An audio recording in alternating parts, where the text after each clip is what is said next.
When people think of post-war Italy, a few images immediately come to mind. A postman delivering the mail on a bicycle, a young couple, hopeful and carefree, riding a Vespa scooter. Let's top it off with an espresso bar for a brief daily refuge. Still, something is missing, isn't it? We have to add a tiny round car somewhere, otherwise the landscape wouldn't be complete.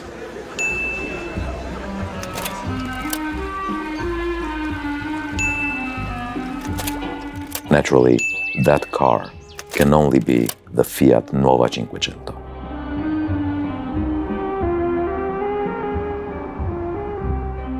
Now it's perfect.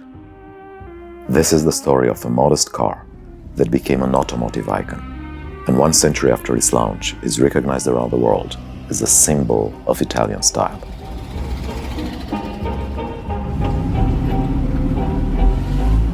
In the years following World War II, Italy faced the colossal task of rebuilding its economy from the ground up. It quickly became obvious that mobility was essential to meeting that challenge. As long as ordinary people could not afford cars, progress would be painfully slow. At the time, the bicycle was still the most popular means of transport. Affordable cars would change everything, allowing workers to reach factories, goods to reach markets, and families to embrace a new way of life shaped by opportunity and movement. By 1950, the total number of cars registered in Italy had just surpassed 300,000. Relative to a population of around 47 million, that meant that only 1 person in every 157 could afford a car. Automobiles were a luxury, far out of reach for most Italians. The same year, 1950, Alfa Romeo introduced the 1900, while Lancia launched the Aurelia. Both refined, technologically advanced, and prohibitively expensive. For those with more modest means, Fiat was still offering the 1100 and the Topolino, aging models built on pre-war technology. What Italy lacked was a truly affordable car, one that an ordinary worker could realistically aspire to buy on a regular salary. Vittorio Valletta, Fiat's chairman at the time, saw an opportunity in this gap. If they succeeded in building a car that ordinary people could actually afford, Fiat would open a new market segment and in the process put the nation on wheels.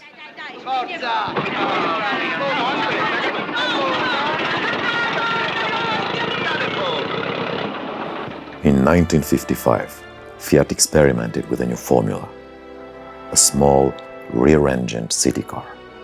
Neither luxurious nor particularly sophisticated, one designed to meet the basic needs of a typical family. No, we're not talking about the Fiat 500 yet. The first attempt was the Fiat 600.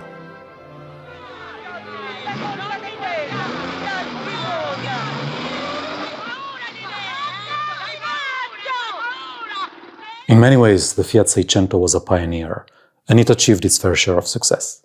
It was compact, it was affordable, though perhaps not affordable enough to reach even the poorest households. Fiat was on the right track. They had to exaggerate.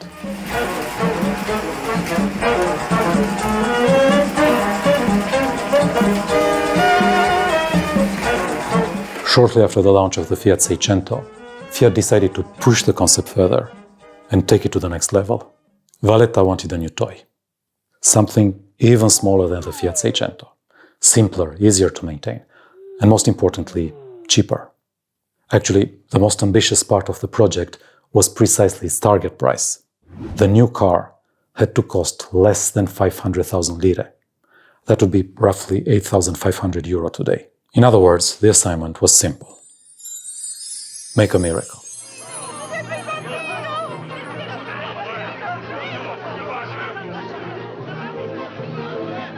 Asking for the impossible is easy. Anyone can do it.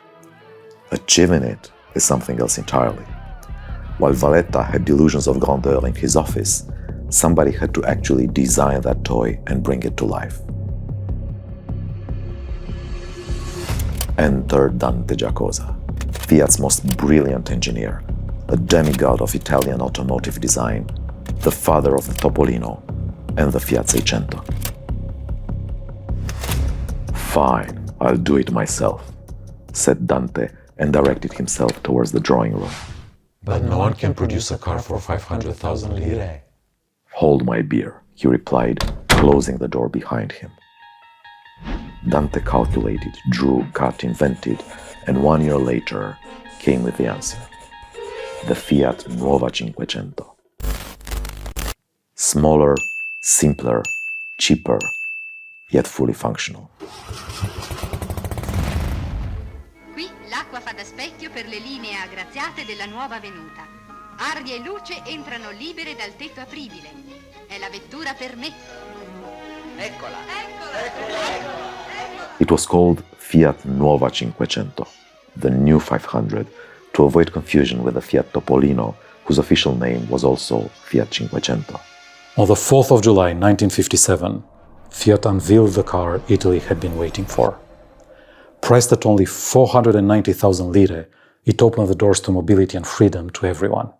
At that price, no family had an excuse not to own one. I suoi ragazzi e I loro amici hanno altre idee, ma I desideri in merito alla piccola vettura ideale coincidevano con I suoi.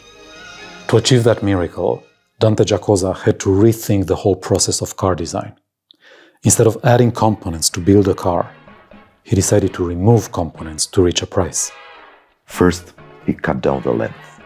At under 3 meters, the Nuova 500 was tiny, even by the standards of the time. Then he reduced the engine. Why use 4 cylinders when 2 were enough to spin the wheels? Half the pistons, half the spark plugs, half the money. È un motore che non teme lo sforzo continuato, il freddo invernale o il calore estivo. Power too was scaled back. How many horses does one really need to navigate city streets? For the first model, 13 were considered enough. He went further. Cooling. Why complicate things with water? Air would do. What about metal? Does the roof really need to be made entirely of metal? Maybe not. A foldable piece of fabric could do the job.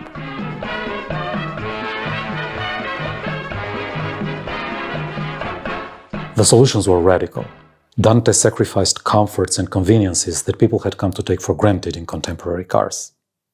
He had the vision to imagine it, the courage to apply it, and in doing so, he proved to the whole nation that many things they thought indispensable were not. Despite its simplicity, or perhaps because of it, the car felt friendly and approachable. It still does. Sono 2 giovanotti in gamba che hanno avuto il privilegio di provare la nuova macchina. Seguiamoli e perdoniamo loro l'esuberanza con la quale affrontano questa salita e l'allegra disinvoltura della guida. Ma la nuova 500 è entusiasmante. Some of the first buyers found the car too underpowered.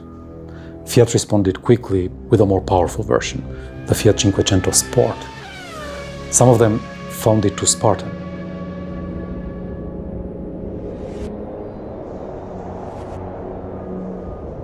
In 1960, Fiat introduced the Fiat 500D with improved interiors and greater comfort.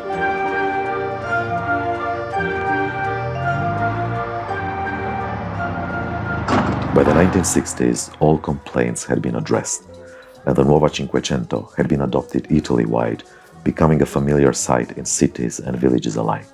It was the car of students, workers, young couples, even large families. For many Italians, it represented their first taste of personal freedom. Weekend trips, visits to relatives and daily commutes were now easy. Così l'azzurro del cielo vi sarà compagno di viaggio. Ovunque andiate, al mare o ai monti, la 500 vi sarà amica fedele.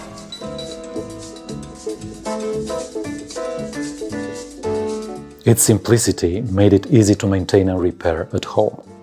For those less mechanically inclined, there was always a helpful neighbor ready to clean the carburetor or adjust the breaker points, because nothing else could go wrong.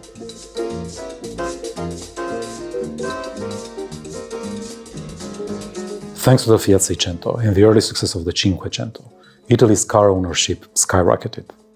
From just 300,000 in 1950 up to nearly 2 million in 1960, the total number on the road grew more than sixfold.